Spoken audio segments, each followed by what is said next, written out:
E ainda, pra que trazer isso pra você, né? Por que você tem que ser assim? Quem é você? Defina-se. Não precisa. Precisa ser um. Hoje eu estou aqui. Amanhã eu posso não estar mais, posso não querer mais, e tá tudo bem. Deu certo. E a gente tem a supervalorização do 1% que não foi legal, né? 99% foi legal. Mas 1% não foi legal é que ele te define. Eu não quero gastar energia com culpa. Eu acho que a energia vital vai diminuindo e culpa não é uma coisa que eu quero gastar energia. E de onde que vem essa culpa, né? Eu fico pensando por que a gente tem culpa se a imperfeição faz parte de nós como um rim, como um pulmão. Eu sempre falo para os meus alunos assim, ó, a interpretação de texto é uma janela aberta, não uma porta escancarada. Então tudo que a gente vai fazer na nossa vida, eu acredito que a gente tem que ter responsabilidade.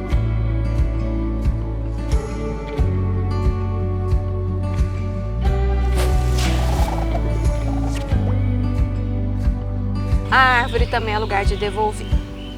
E se bem que eu tô achando que eu já tô no crédito com você, hein, Pedro? Fala sério. Crédito? Não, fala ainda. Crédito, porque eu tava em débito, porque você cuidou demais dos meus filhos. Você cuidou de mim, você me colocou no colo, mas eu acho que eu já te devolvi tanto que agora eu já tô achando que eu tô no crédito. Sim, o meu entrevistado de hoje foi professor da minha filha e foi coordenador da época do meu filho.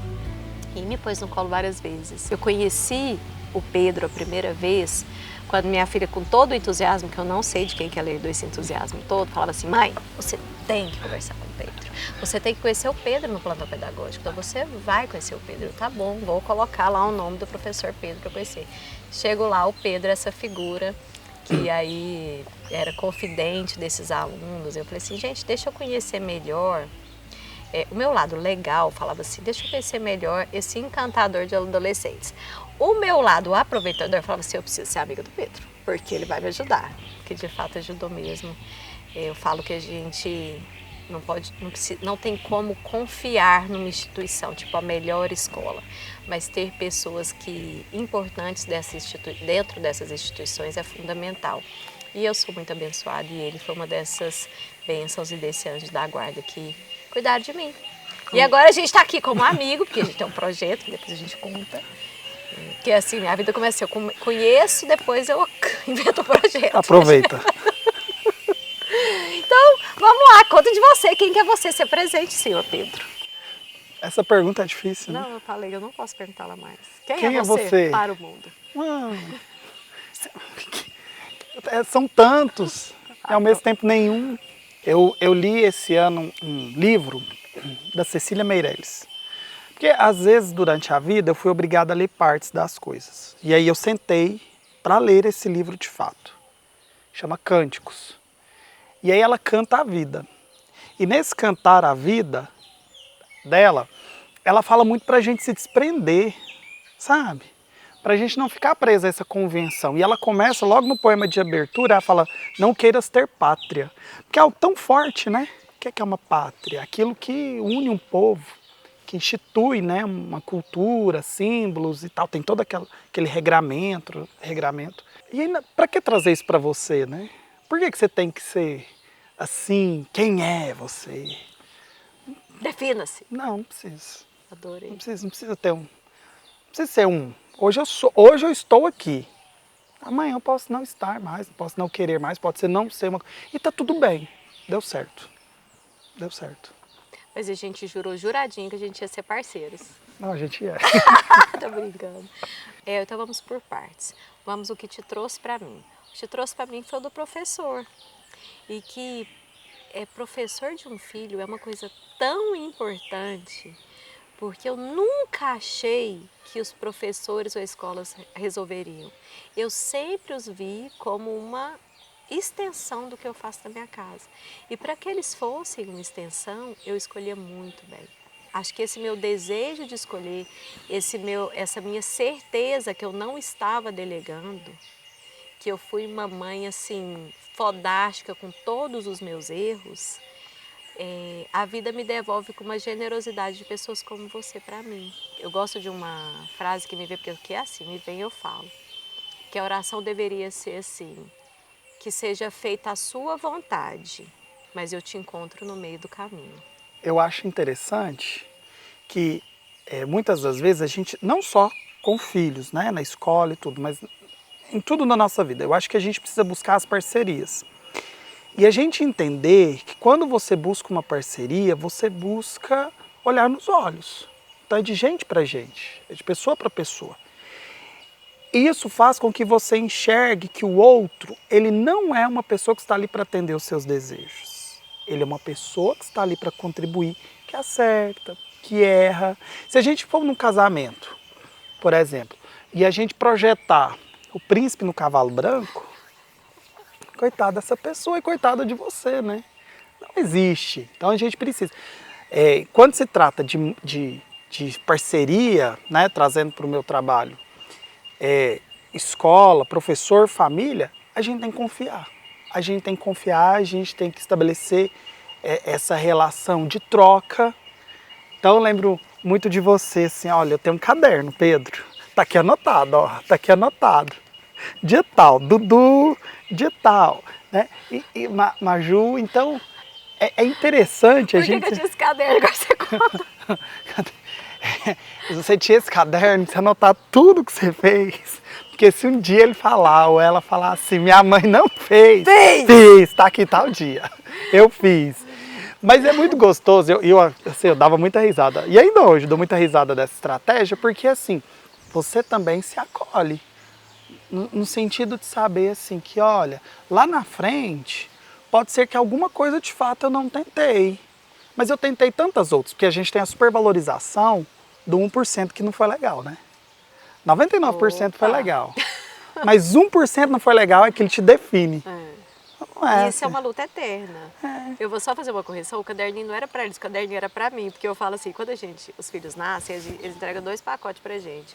O filho dá culpa, aí você lida com ela como você der conta.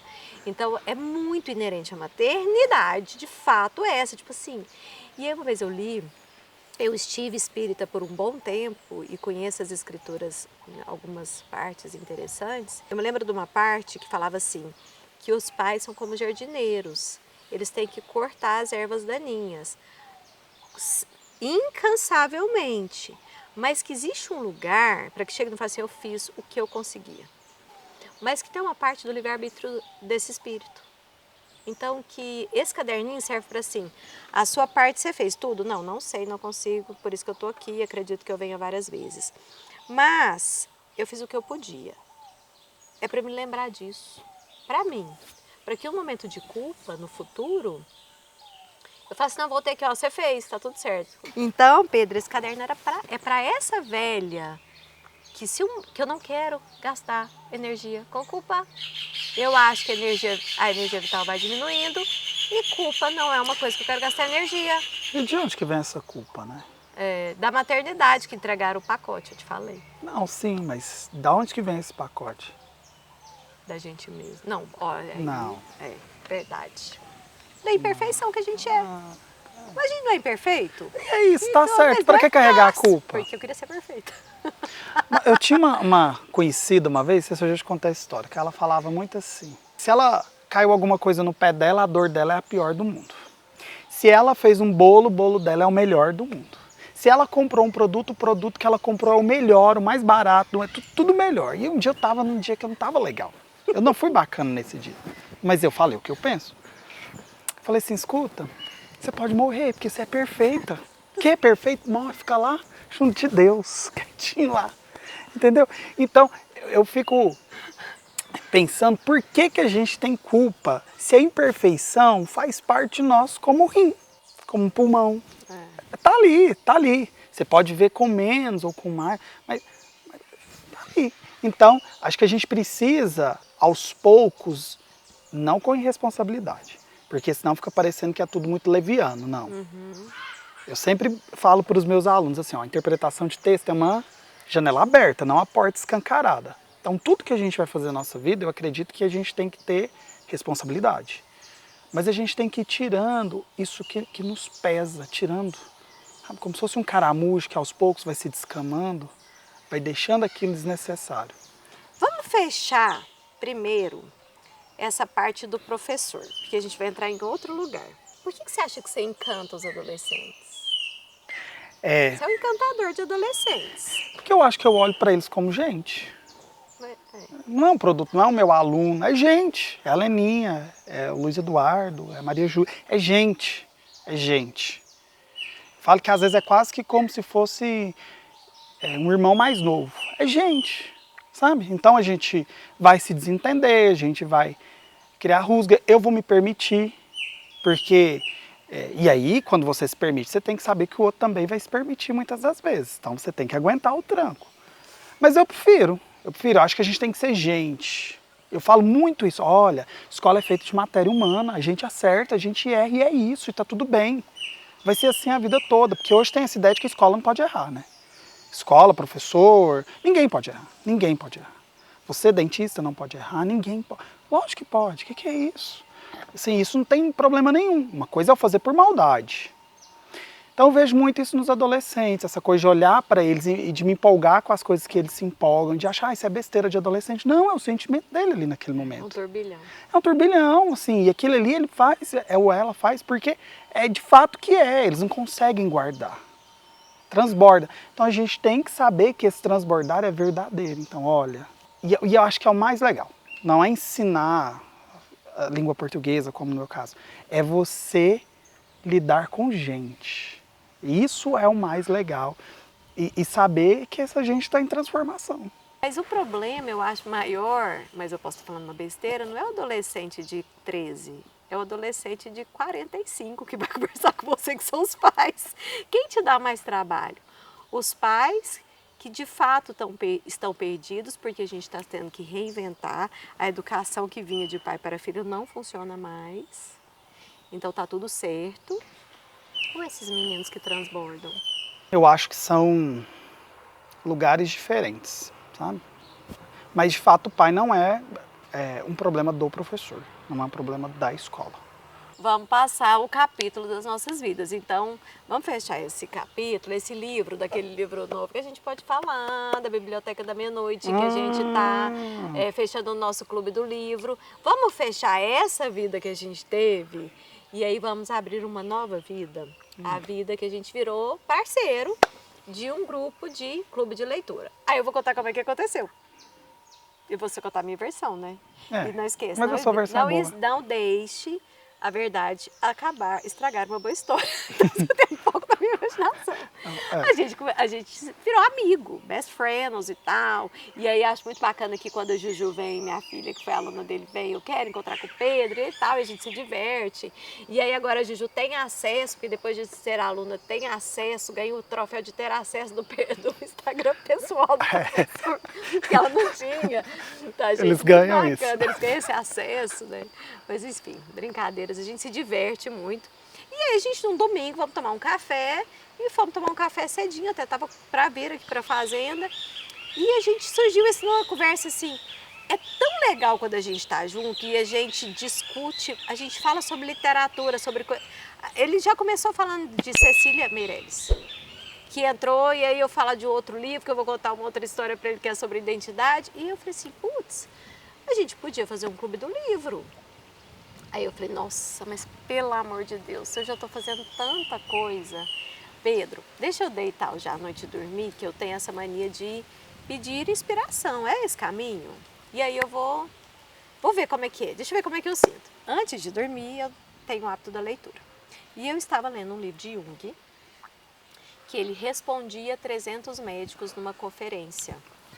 Então é um livro fácil de ler, eu sou apaixonada, tenho vontade de fazer uma coisa junguiana, mas não consegui um lugar de fato que me pegasse, então eu vou lendo de curiosidade. E aí teve um lugar que ele fala que quando o terapeuta e paciente, foi mais ou menos assim, quando o terapeuta e paciente se encontram com os seus inconscientes, se encontram, é como se eles fossem para uma caverna e se encontrassem de verdade. E aquilo me tocou tão profundamente que eu falei assim, me deu noção tão gostosa desse encontro, da beleza do encontro, que eu falei assim, eu vou parar agora essa leitura, porque eu quero ficar com esse sentimento e vou dormir com ele. E fui dormir. Aí acordei, tipo, 4 da manhã, eu acho que era uma epifania, assim, a gente não lê o livro que lê a gente. Aí já escrevi. tem que chamar onde o livro nos lê, porque é o livro que já lê a gente, cada lugar, cada um vai ler num lugar, aquilo chamou para mim, e você vai ler e não vai chamar atenção naquele lugar. E aí fui divagando, assim, viajando mesmo, porque, na verdade, o que a gente marca num livro é o que fica, o que estou contando aqui, o que marcou em mim, é o que eu estou passando para frente, o resto se perde. A importância do marcar livros é o que fica para a eternidade, o que eu vou passar para os meus filhos, o que eu estou contando aqui. E eu falei, Pedro, então já sei qual que é o primeiro livro. E aí mandei para ele, tipo, super mandona, né? E o Pedro, nossa, hashtag tamo junto, que acho que essa parceria é fundamental que todo livro. Eu falei, ele disse, adorei. Então é muito legal. E o Pedro é eu sou muito corajosa, né? Porque, tipo assim, eu comecei a ser leitora voraz tem muito pouco tempo. Você vive disso, né? E eu brinco com ele assim, você tem certeza que você quer ser meu parceiro? Porque é o seguinte, até pouco tempo eu escrevia a gente junto. Assim, ó. Sério. Então é muito interessante a construção que a literatura tem feito em mim. E me dando esses êxtases assim, que eu falo, mais pessoas precisam viver isso. Bora montar um clube do livro e a gente já está na 3ª edição e achando super legal. Agora conta a sua história. A leitura, ela faz parte de mim, não tem como. Assim, eu tenho vários livros que eu leio ao mesmo tempo, às vezes eu demoro mais para ler um livro, porque eu estou lendo vários ao mesmo tempo. E aí, se o livro passa em um determinado contexto histórico, eu vou estudar sobre aquele contexto histórico, então eu vou assistir uma série, eu vou estudar um livro de história mesmo, eu vou atrás, eu não fico só... Não é que seja pouco ficar no livro, mas eu gosto de extrapolar. Mas uma outra parte legal é que assim, se cada um é lido de uma forma, é porque você tem diferentes perspectivas sobre uma mesma coisa. Então eu quero escutar essas outras perspectivas. Então o Clube do Livro, ele é muito legal porque ele me permite isso, ele me permite escutar as outras perspectivas. Porque, olha, se você olha essa mão, é a mesma mão que eu estou olhando é a mesma mão que você está olhando, mas você está vendo uma perspectiva diferente dessa mão e eu estou vendo outra. Mas é a mesma mão, é o mesmo livro. Mas você vê uma perspectiva e eu vejo outra. Isso faz parte de mim, ser curioso, eu sou muito curioso. Mas e quem lê o livro, né? A multiplicidade do que lê o livro. E outra coisa, Pedro, vamos além. Esse livro, Biblioteca da Meia-Noite, eu li ele 2 vezes, eu tenho essa mania péssima. Não é péssima, é porque acontece. Eu leio rápido, é uma leitura ansiosa, aí eu vou marcando tudo que eu li, que me tocou. Aí eu volto, quando eu gostei muito do livro tipo esse, e vou anotando no arquivo de Word, digitando tudo que me marcou. Então eu tenho um arquivo daquele livro. Mas eu sempre estou lendo, por que eu sei que essa leitura é ansiosa? Falando assim, nossa, preciso ler ele de novo. Então é porque eu não estava ali. Então esse negócio que aconteceu com o livro do Jung, eu ando fazendo cada vez mais, é lendo e falando assim, não, deixa eu ficar com essa emoção. E eu costumo mandar para alguém o trecho do livro e falo assim, morri. Eu sempre escrevo isso, né? Morri. As pessoas falam, você morre? Não, morro e nasço várias vezes. Mas é porque me mexe num lugar tão bonito. E aí é uma química, assim, tão boa que eu falo, não, vou ficar com ela. Eu acho que o livro é sempre assim, quando você gosta do livro, falando esse livro é bom, é uma catarse, que é o quê? Você viveu aquilo lá como se fosse seu, né? Então, por isso que muitas vezes a gente fica com raiva, a gente fica triste, a gente fica alegre. O livro, ele te encontra de alguma forma. Biblioteca da Meia-Noite é muito interessante, foi muito interessante, e ainda é para mim, porque assim, eu tinha uma coisa assim, mas quando eu tiver isso, aí vai ser legal. Quando eu tiver isso, aí vai ser legal. Aí eu li a primeira vez e foi, né? Ok, nossa, então... Mas aí, sabe quando um carro derrapa e vai rodando? Você já passou por essa experiência de um carro perde o controle assim, por exemplo, ele roda? Já passei por uma completamente, rodar não. Então, já aconteceu comigo. Ele roda e você não tá vendo aquilo rodando. De repente ele para e você leva um tranco assim, sabe? Tipo, nossa, eu tô vivo. E eu passei por um evento assim na minha vida. E aí eu falei, gente, mas peraí. Então agora eu tô escrevendo a minha história de novo. Porque quando o carro para de derrapar, você fala assim, nossa, tô vivo, eu vou começar de novo. Peraí, eu vou dirigir, tranquilo. Então, peraí, agora é o controle da minha vida de novo. E aí, vamos voltar lá no começo, quem é você? Foi a primeira coisa que eu decidi, eu falei assim, eu não tenho que ser. Eu tenho que viver. Não quero mais ser. Mas ser... me aceitando, me amando do jeito que eu sou, dentro das minhas possibilidades, não pensando em projeções. Porque no livro, ela não se enxergava. Não.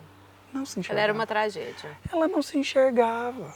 Então, se a gente não se enxerga, o amor deve começar com a gente, pra gente, com a gente. Se a gente não se enxerga, se a gente não se ama, se a gente não se entende, não tem vida que dá, não tem dinheiro que dá, não tem amor do outro que dá. E aí o livro, ele mostra isso. É você, do seu jeito, com as suas imperfeições, com as suas dificuldades, com a sua culpa, com os seus erros, com os seus acertos. É isso que vai. É isso que vai fazer com que você seja quem você é. Olha, se não fosse tudo que você viveu, se você pensar, desde ali da primeira consciência que você deve ter da sua infância, tudo que você fez te trouxe até aqui. Ah, não foi a melhor escolha? Não sei. É o que deu para fazer naquele momento. E Escolha. vamos ficar felizes com isso. Sabe? Vamos levar as coisas de modo a sempre enxergar que a gente estava ali. Porque eu acho que uma das poucas coisas que eu acho que a gente erra é quando a gente entende que a gente não estava ali. Então, essa decisão não é da Leninha. Essa decisão foi de alguma outra coisa. E eu estou fazendo porque eu tenho que fazer. Não, acho que não precisa. Acho que a gente consegue cumprir com todos os protocolos, com todas as nossas obrigações, estando com a gente, sendo a gente. Dá para caminhar.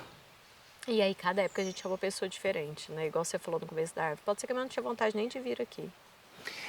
E aí eu vou para um lugar, Pedro, que é o que eu mais tenho trabalhado nessa minha impulsividade, nesse meu desejo de vida, que de um lado está ficando muito bom, a maturidade tem sido muito gostosa, mas por outro lado, ela tem me permitido trazer umas verdades que são minhas. Aí, para que esse desejo, essa impulsividade, estar à vontade mais com a vida, não me permite atropelar outras coisas. Então, qual que é meu maior trabalho hoje? Aumentar meu tempo de reatividade. E você sabe o que mais tem aumentado meu tempo de reatividade? Escrever. Que a gente vai para outro lugar que a gente gostaria de falar. E eu até falei isso aqui, eu acho que hoje em algum lugar, escrever tem sido uma coisa fenomenal para mim.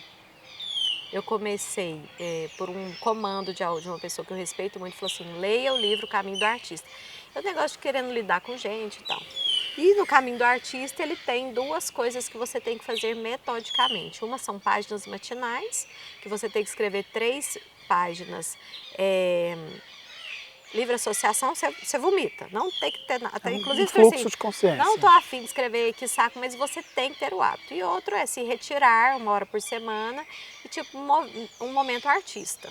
Ok, mas o que me pegou demais, porque eu comecei a fazer essa escrita, que eu, disciplinada que sou, incansável, eu fazia, até marcava, dava uns 17 minutos todo santo dia. E no começo era um negócio que eu rasgava e jogava fora, que a ideia é essa. Só que de repente, foi uma coisa da biblioteca da meia-noite. Me levava lá para o lugar. Aí me levou para um lugar, acho que eu contei, você leu em algum texto que eu escrevi, que eu fui para o Colégio Marista, 4ª série, ganhei um cheque e fui aplaudida da Poupança Bamerindos no concurso de redação. Aí eu liguei para minha... Gente, aquilo me veio. Eu senti o peso do cheque, eu lembrar o tamanho do cheque, eu escutar as palmas. Foi a coisa mais maluca do mundo. E eu falei, putz, esse trem é sério. Então eu tive sei lá, o que eu fiz, o que aconteceu comigo naquela hora, mas é muito sério. Eu falei pra minha mãe, essa poupança? Ela, parece que eu lembro disso, mas a poupança não existe, infelizmente, sigo trabalhando, porque eu sou gorda poupança. Mas isso aconteceu. E a partir de então, eu levei a escrita muito a sério. Só que aí, meu problema, se deu certo pra mim, você também tem que fazer, porque você tem que fazer isso. Aí eu comecei, a gente tem que parar com esse negócio de mandar os outros escreverem. Não é para todo mundo que funciona, mas onde que a escrita me leva? Eu vou te levar para onde a escrita me leva. Ela me dissocia. E aí eu vejo, como se eu tivesse um drone, subir aqui e ver de cima a situação. Então eu vejo a situação de vários ângulos. Aí eu passei a ficar mais atenta. Aí eu passei a ler mais, porque me dá mais conteúdo, porque para escrever e para falar a gente precisa ter conteúdo. Então essa dinâmica está funcionando de uma forma deliciosa. Eu tava ontem... E você também escreve super bem. É. Você, desse lugar aí, acho que você olhou isso como uma metáfora, do carro rodar. É, Aquele texto que nasceu dessa rodada do carro, eu queria publicar, mas ele não deixa. Mas eu pego no seu pé, né? Que é de uma profundidade. porque eu boto o povo para escrever também, né? Mas eu tava pensando ontem, eu não sei porquê, eu pensei em alguma... Acho que a gente conversou no meio da tarde ontem, sobre essa coisa da escrita. Alguma coisa eu sei que eu pensei assim, gente, que movimento é esse dela com a escrita, né? E aí eu gosto de, às vezes, criar palavras, e aí eu criei a palavra escreviver. E eu não sei se eu já escutei em algum lugar, se eu criei, mas veio isso, assim, da sua escrita é vida, para você é vida. E aí é muito interessante quando você traz, olha, permite-me eu analisar de uma outra perspectiva, é como se eu olhasse de fora. Uma vez eu estava escutando, na época da pandemia tinha muita live, né? Então eu aproveitei muito para assistir lives de pessoas que estavam muito distantes e que eu não poderia nunca, assim, assistir, porque as pessoas mais velhas já, talvez quando eu pudesse, essa pessoa já não estivesse mais nesse plano e tal. E aí, um autor que eu gosto muito, um argentino, ele falou assim, olha, gente, tá tudo tão assim difuso, tudo tão complexo, que a gente não está numa era de mudanças. A gente está numa mudança de era. Então a gente tá sempre assim, ó, nossa, mas está tudo tão complexo, são tantas intercorrências, são tantas intersecções. E agora é isso. É isso. Então quando você pega Bauman, um indiano, que fala sobre a modernidade líquida, né? Sobre amor líquido. Eu não sabia que ele era indiano. E aí o que é o líquido? O que é muito interessante? Uma água. Você pega uma água e vai mudando ela de potes, né? De garrafas. Ela vai se conformando. Não, ela vai se formando. Mas ela vai se conformando. Não. Eu vi de um jeito, você viu de outro. Aí, o livro leu diferente. Mas aí um outro escritor, Porque um outro teoricamente autor... tem que ser líquido. A gente é o tempo todo. Se você fosse a mesma pessoa no seu consultório.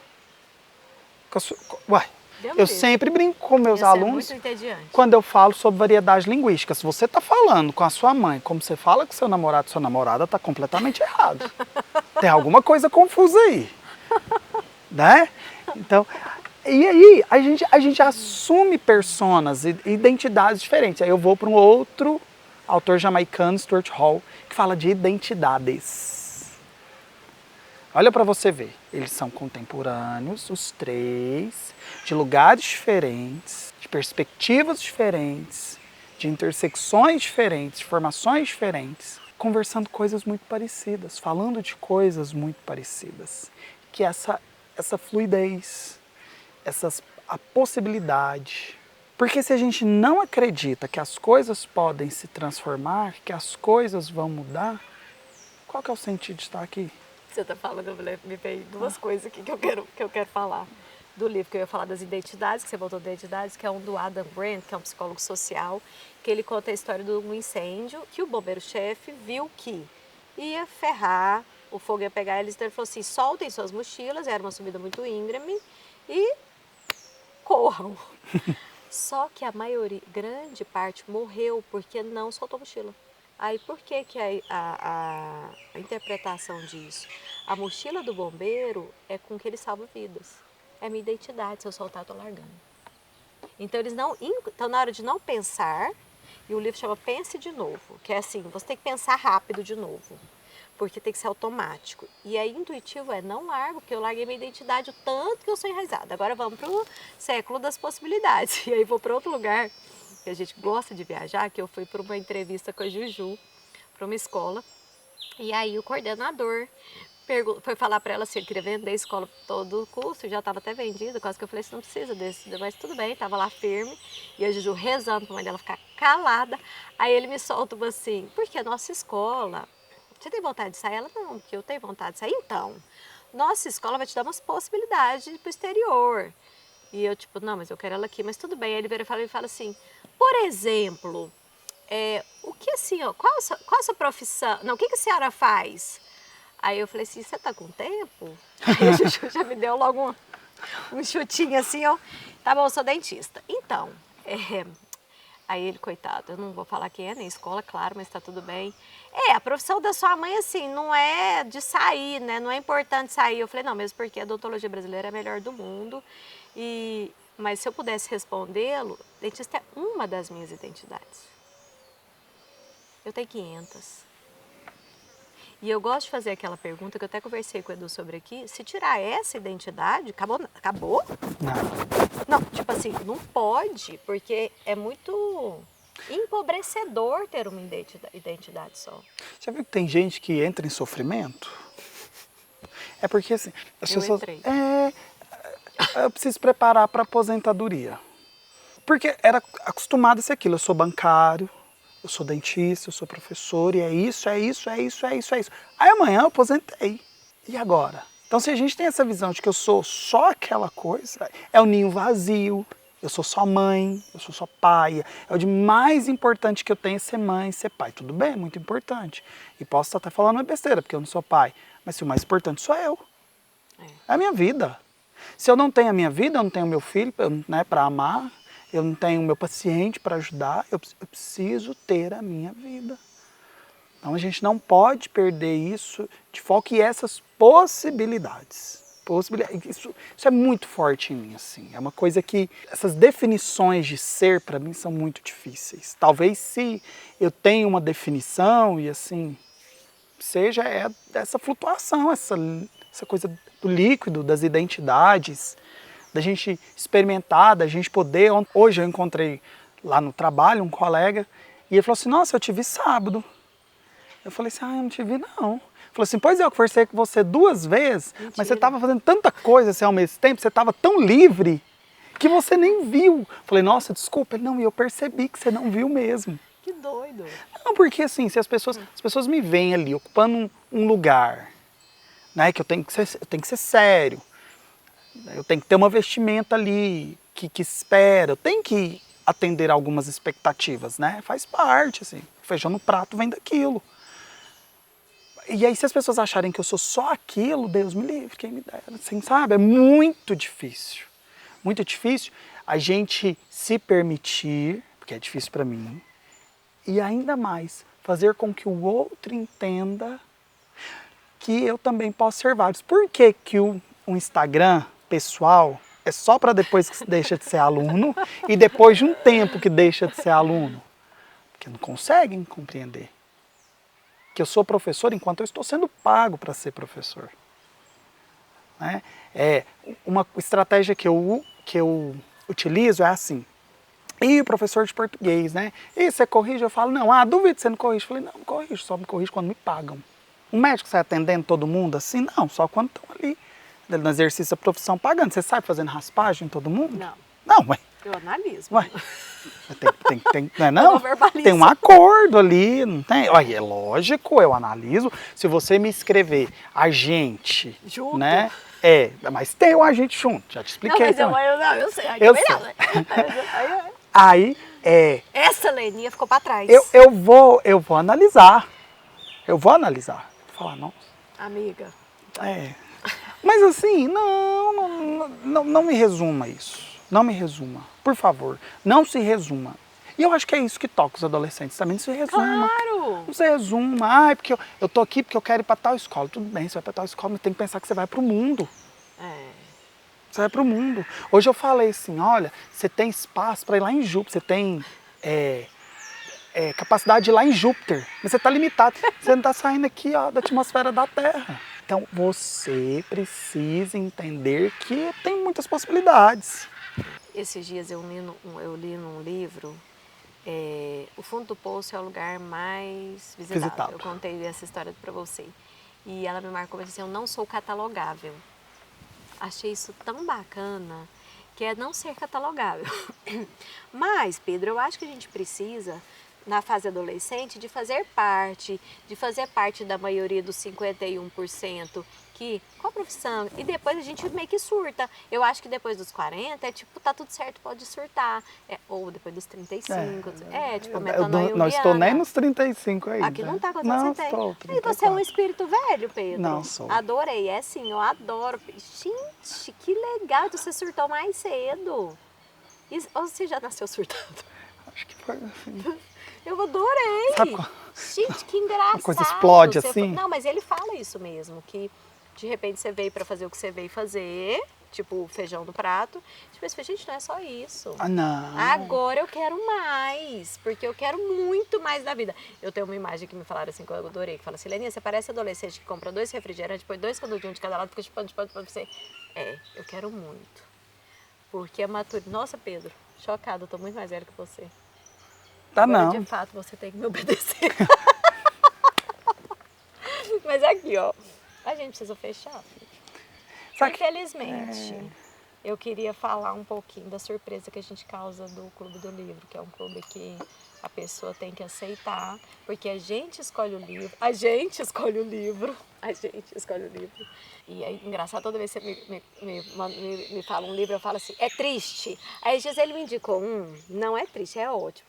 Gente, é ótimo, mas não tem um final feliz. Na hora que eu terminei o livro, eu falei, Pedro, mas e o final dele ficar com ela? Leninha, mas a vida é sobre ele, não é sobre ela. Eu falei, putz, é mesmo, mas a gente precisa de um pouco de conto de fadas também. E eles se reencontraram e foram felizes para sempre. Não? Sei. Não, acho que é como você entende a literatura. Como você que vai, tudo bem. Tá bom. Se tem o conto de fadas, se tem a princesa lá, se tem as séries hoje, que é um produto mais contemporâneo. Porque tem gente que gosta, tem uma série, acho que tem muito mais gente que gosta disso que eu. É porque eu gosto do negócio mais sofrido, assim, entendeu? Eu acho bacana. Tipo uma novela mexicana, entendeu? Que sofre. Mas não pode, eu não quero um final feliz também, não. Esses dias eu terminei de um. Final feliz. Não. Esses dias eu terminei. É porque eu quero que o personagem tenha um final real. Porque pra mim o final feliz ele é falso. Ah, não é verdade, Pedro. A vida não é. Não, porque Não, para assim. de destruir minhas ilusões. Não, porque veja bem. Terminou. A personagem Leninha casou com o esposo e pronto, terminou. Qual que fica a imagem? Pronto, que aquilo ali que é a vida dela. Porque não tem um depois. Quem dera, né? Se os autores tivessem um comprometimento, assinassem um termo. Olha, a gente vai escrever para contar a vida dessas personagens por muitos e muitos anos. Não tem. É um livro. Então, se termina assim, para mim... mas não é assim. Igual, Mas e você não pode escrever um final? pode, mas não é o final do autor. Porque, sabe, eu tenho essa coisa para... Né, o que sairia dessa mente? Eu terminei de ler um livro, acho que semana passada, e aí eu fiquei o livro inteiro querendo que a personagem se relacionasse com um cara. Mas no final ela terminou com outro. Mas foi bom. Eu acho que é isso que é a vida. Sabe por quê? Porque ela gostava do outro. Mas o outro estava assim querendo fazer umas viagens, uns negócios. E ela queria casar. Falou assim, não, então vai ser aqui mesmo. Que gosta de mim e tal. E tá tudo certo. Tá tudo bem isso. Eu acho que é isso. Acho que o barato do Clube do Livro, sabe o que é? Eu acho que tem uma coisa assim, para mim, nesse momento, tirando Biblioteca da Meia-Noite, mas nenhum dos livros eu leria. Sério? Nenhum dos livros eu leria. E você gostou? Gostei, então isso é bacana. Engraçado. O segundo que eu acho muito Sou boa pra bacana... indicar. É boa mesmo. Segunda coisa muito legal é a pessoa receber o livro. Ela topa participar do projeto e ela só recebe o livro depois de topar. Entendeu? Então, isso é muito legal. Assim. Eu comecei até a fazer isso. Eu assino, eu tenho uma assinatura de livro e eles divulgam, né? Que livro vai... Pois eu não vejo mais. Você não quer ver, você quer uma Não, surpresa. eu Surpresa quero- é deliciosa. né? Esses dias eles mandaram um super legal. Tinha um bilhete, escrito com inteligência artificial, mas que parecia muito à mão. Sabe? Que legal. Falando assim, te vi, não sei o que, me ligue. Aí colocou um número. Falei, que número estranho, mas corri, coloquei lá no WhatsApp, né? Ah, e que Não era. Aí depois eles mandaram um e-mail falando que aquilo era uma ação promocional e tudo. Porque as pessoas acreditaram que aquilo era Gerar mesmo um confiança bilhete. E autoridade. Então, assim, é muito legal você criar isso também, trazer esse senso assim, Surpresa. de surpresa. Eu acho que isso é um... Os encontros fortuitos, né? Assim, lidar com o inesperado. Eu acho que é o lidar com o inesperado. E aí, eu queria te falar isso, assim, que o meu desejo, o que é o desejo com esse Clube do Livro?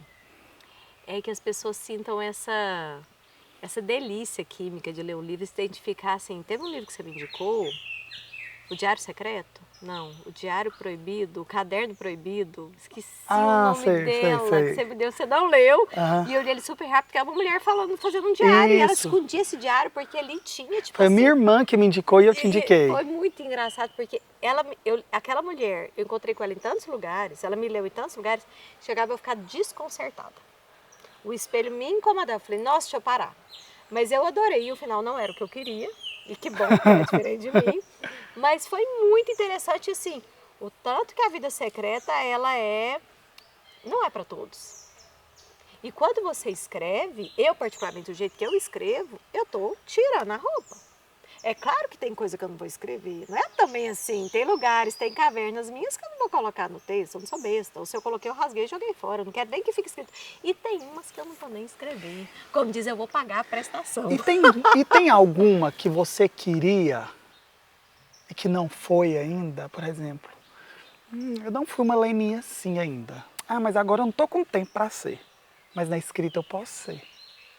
Então, mas eu acho que vira um romance inventado mesmo. Ah, não sei. Eu queria dizer pra ele que é a perguntadeira aqui sobre. Esse também vai Não, lá mas no é porque lugar. assim... Não, mas eu vou pensar nisso. Olha só, espera que a Leninha analise desse jeito. E você até analisa, é uma coisa sua. Mas e uma outra aí, que às vezes está lá debaixo do tapete? E não que seja ruim, não. Mas tem uma...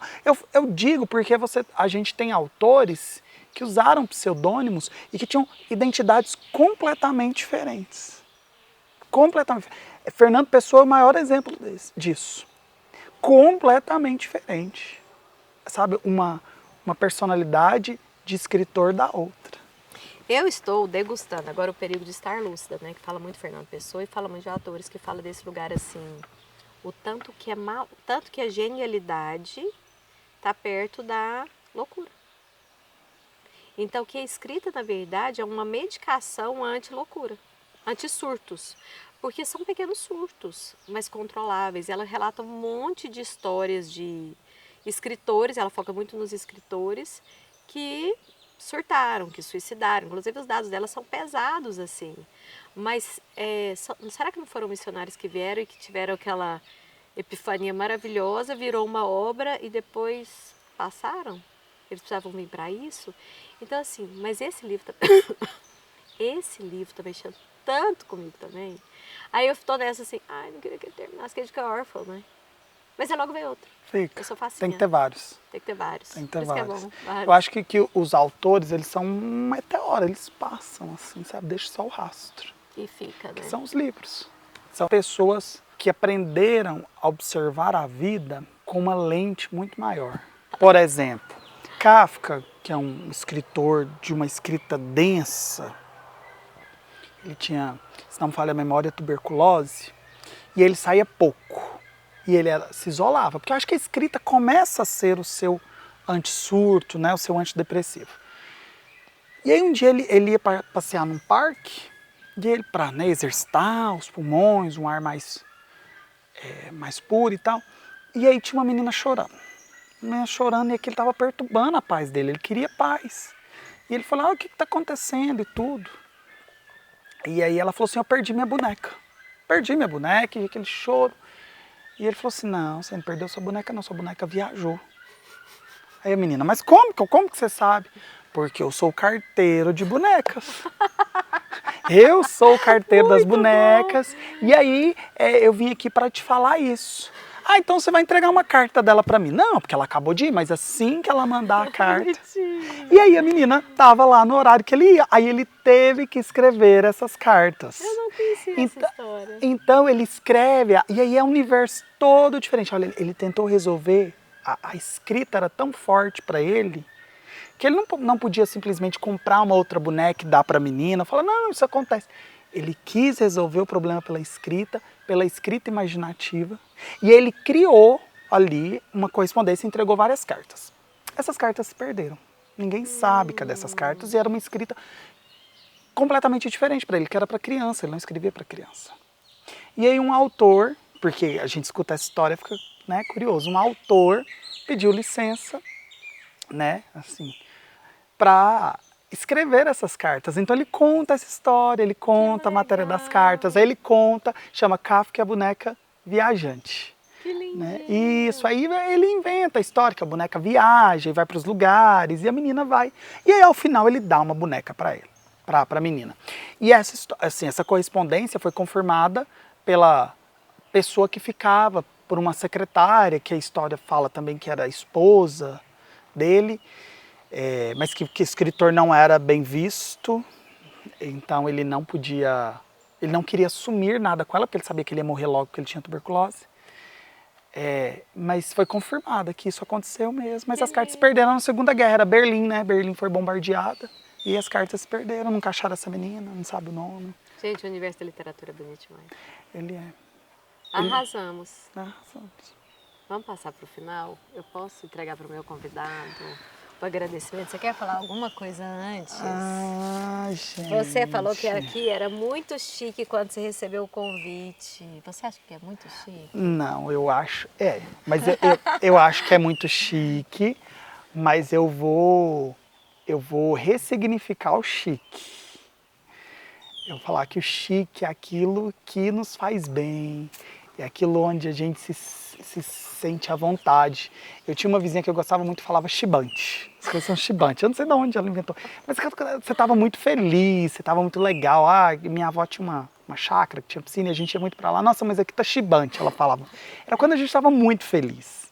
Então talvez, resgatando a memória da infância, isso aqui não seja chique, seja chibante, assim, de muito legal, da gente poder trocar ideias e poder, assim, nos cutucarmos de uma maneira diferente. E poder adoro gente que inventa palavra. Eu invento algumas nos meus textos, assim, mas às vezes ela veio de alguém, igual você escreve ver, pode ser que tenha vindo de alguém, é do inconsciente coletivo. Mas inventar é bom demais. Eu acho que a gente inventa muita coisa junto, eu ando gostando muito das novas invenções. E aí, esse aqui é um agradecimento. Uai, gente, ó, sai na hora. Adoro. Gente, aqui é muito moderno, não é? É muita tecnologia. Ai, a gente junta aqui. Aqui é um portal entre o tecnológico e o analógico. Entendeu? Tipo, a árvore é isso. É um portal. Você deixou a sua história e a sua luz no portal. E a gente só tá começando. Obrigada, Pedro. Eu te amo.